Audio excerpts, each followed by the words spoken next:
आज हम एक बहुत ही रोचक और दिल को छू लेने वाली कहानी को पढ़ने जा रहे हैं। टाइटल है ब्रिंगिंग अप कारी, जिसे धन गोपाल मुखर्जी ने लिखा है। यह कहानी एक छोटे हाथी कारी और एक छोटे लड़के के बीच के प्यारे रिश्ते के बारे में है। तो चलिए अब इस कहानी को शुरू करते हैं। लाइन बाय लाइन इस कहानी को हिंदी भाषा में समझेंगे। लिखा है कारी, जो कि एक हाथी का नाम है। कारी उस समय केवल 5 महीने का था जब उसे देखभाल के लिए मुझे दिया गया। मैं उस समय 9 साल का था और अगर मैं अपनी उंगलियों के पंजों पर भी खड़ा हो जाता तो भी उसकी पीठ तक ही पहुंच सकता था। लगभग 2 साल तक उसकी ऊंचाई में कोई बदलाव नहीं दिखा। वह एक पेविलियन, एक मंडप जैसे घर में रहता था जो घास फूस टैच रूफ यानी घास फूस की छत से ढका हुआ था। कारी को रोजाना चबाने और खेलने के लिए 40 पाउंड टहनियाँ चाहिए होती थी। हर दिन मैं उसे सुबह नहलाने के लिए नदी पर ले जाता था। वह रेत के किनारे लेट जाता और मैं घंटों तक उसे नदी के साफ रेत से मलता। उसके बाद वह लंबे समय तक पानी में लेटा रहता। फिर मैं उसे उसके कान से पकड़ कर ले जाता, क्योंकि हाथी को ले जाने का यह सबसे आसान तरीका है। मैं उसे जंगल के किनारे छोड़ देता, खुद जंगल के अंदर जाता ताकि उसके लिए लूसियस यानी मुलायम और स्वादिष्ट टहनियाँ ला सकूं। कारी को बरगद के पेड़ की कोमल शाखाएं बहुत पसंद थी।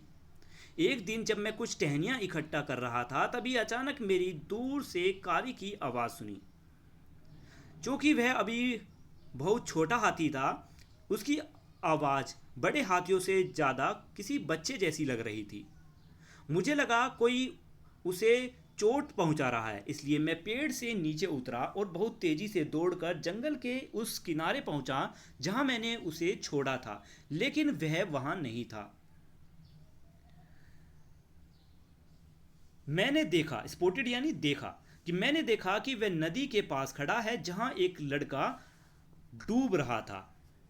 मैं तुरंत कूद पड़ा ताकि उस लड़के को बचा सकूं। मेरी सारी कोशिशों के बावजूद मैं लड़के को किनारे नहीं ला सका। उसका वजन मुझे थका रहा था। मैंने नदी की तलहटी को लात मारी और ऊपर की ओर छलांग लगा दी।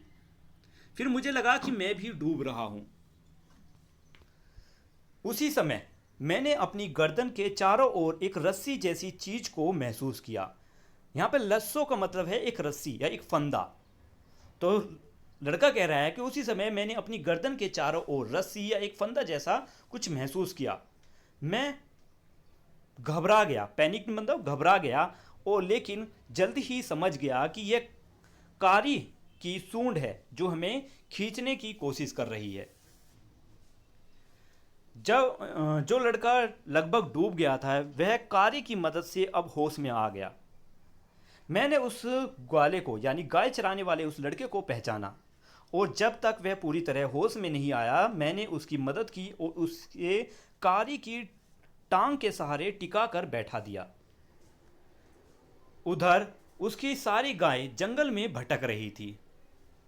मुझे डर था कि कहीं उन्हें बाघ खा न जाए। मैंने कारी को उन्हें वापस लाने भेजा, लेकिन वह खुद ही रास्ता भटक गया। इसलिए जब ग्वाला पूरी तरह ठीक हो गया, तब मैं उसकी गायों और अपने खोए हुए हाथी को खोजने चले गए। क्या आप सोचते हैं कि वहां पर क्या आपको आप क्या सोचते हैं कि हमें वहां पर क्या मिला होगा? वह सीधा एक जंगल में चला गया जहां मैंने पौधे और टहनियाँ छोड़ी थी। यानी हाथी जो था वह सीधा जंगल में उस जगह चला गया जहां पर मैंने पेड़ की टहनियाँ और पौधे छोड़े थे। वह वहां था और अपनी सूंडों से टहनियों के ढेर में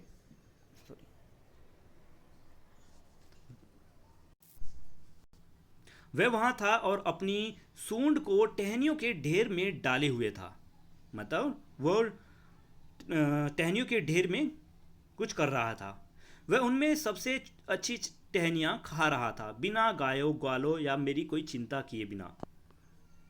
लेकिन उस दिन मैं उसे सजा नहीं दे सका क्योंकि उसने एक लड़के की जान बचाकर अपना फर्ज निभाया था। कारी एक बच्चे की तरह था। हाथी को सिखाना पड़ता है कि कब बैठना है, कब चलना है, कब तेज चलना है और कब धीरे चलना है। उसे ये बातें वैसे ही सिखाई जाती हैं जैसे एक बच्चे को सिखाई जाती हैं। अगर आप धत कहें तो उसे कान को खींचें और उसके धत कहें और उसके कान को खींचें तो वह धीरे धीरे बैठकर सीख जाएगा। इसी तरह अगर आप माली कहें और उसकी सूंड आगे खींचें तो वह धीरे धीरे समझ जाएगा कि उसे यह चलने का इशारा किया गया है। कारी को माली बहुत जल्दी सीख गया, मतलब कारी माली शब्द से बहुत जल्दी सीख गया, लेकिन धत सीखने में उसे बहुत समय लग गया।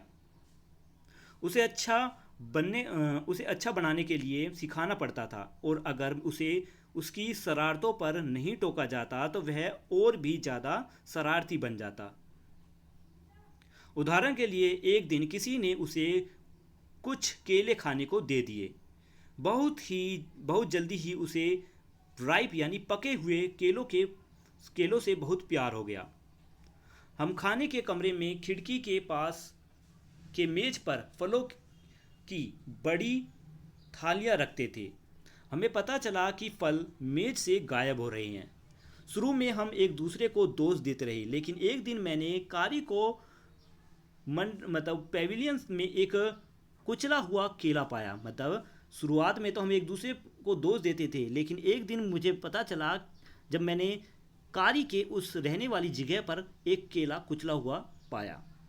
अगले दिन मैंने देखा कि कारी केले का एक गुच्छा लेकर अपने उस पेविलियन में यानी अपनी रहने की जगह में जा रहा था। मैंने उसके पीछे दौड़ा और उसके पेविलियन में जाकर देखा कि वह वहाँ पर केले खा रहा है। मैं हैरानी से वहीं खड़ा रह गया। मुझे समझ में आ गया कि कारी ही फल चुरा रहा था। मैं उसके पास गया, उसे कान पकड़कर बाहर लाया और खुशी से अपने माता पिता को दिखाया कि अब तक फल में नहीं बल्कि कारी में मतलब कि अब तक माता पिता को दिखाया कि अब तक मैं फल नहीं बल्कि कारी फल खा रहा था। फिर मैंने उसे डांटा क्योंकि हाथी भी बच्चों की तरह बातों को समझते हैं। मैंने उससे कहा, अगली बार अगर मैंने तुम्हें फल चुराते देखा तो मैं तुम्हें मार पड़ेगी। उसे पता चल गया कि अब हम सब उससे नाराज हैं, यहाँ तक कि नौकर भी। और उस दिन के बाद अगर कोई उसे फल देता तो वह हमेशा कुह कुह यानी एक तेज आवाज करता जैसे धन्यवाद कह रहा हो। अगर हाथी ने कुछ गलत किया हो तो उसे सजा दी जाए तो यह अगर हाथी ने कुछ गलत किया हो तो उसे सजा दी जाए तो ये वह बात समझ आती है। लेकिन अगर आप उसे बिना किसी कारण सजा दे तो वह उसे कभी नहीं भूलता और बदला भी ले सकता है। यहाँ पर सीक रिवेंज का मतलब है बदला लेना। एक बार गर्मियों की छुट्टियों में हम कारी को उसके कुछ दोस्तों के साथ नदी में नहलाने ले गए। उनमें से एक सुदू ने बिना वजह कारी को कोड़े से मारा और वो कारी वहीं से भाग गया। अगली गर्मियों में कारी इतना बड़ा हो गया कि हम उसकी पीठ तक नहीं पहुंच सके।